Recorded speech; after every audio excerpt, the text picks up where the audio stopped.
With just a 15 degrees forward, the spine carries 27 pounds of pressure. At 60 degrees, it carries 60 pounds of pressure. That's the equivalent of wearing a heavy backpack on your neck, all day, every day. And in developing bodies, this rewires bone growth and muscle patterns, permanently altering form. Skull shape. Structural response to repeated exposure. One of Mindy's most visibly altered features is the structure of her skull. Thicker, asymmetrical, and biologically changed due to long-term exposure to radiation, EMFs, and poor postural habits. This is not an aesthetic issue. It's a functional and anatomical response. Research is beginning to show that the human skull is subtly adapting to modern behavioral inputs.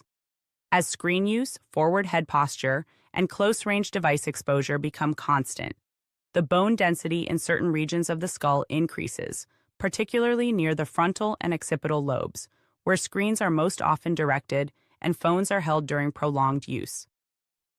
This change appears to be the body's attempt to shield the brain from persistent, low-level electromagnetic exposure and chronic strain. Over time, the strain caused by tech neck, the repetitive forward positioning of the head, alters how the skull balances atop the spine. This shifts muscular tension patterns and may lead to skeletal remodeling, especially in individuals whose posture remains compromised for hours every day. Mindy's skull also shows signs of structural asymmetry. This is the result of dominant side usage, holding a phone to one ear, always angling the head in the same direction, or favoring one side of the body during screen interaction. These habits, repeated daily, begin to alter the growth and alignment of bone. Over years, they can result in facial and cranial imbalance that is visible even at rest. This adaptation is not random. It reflects how environmental input shapes physical structure over time.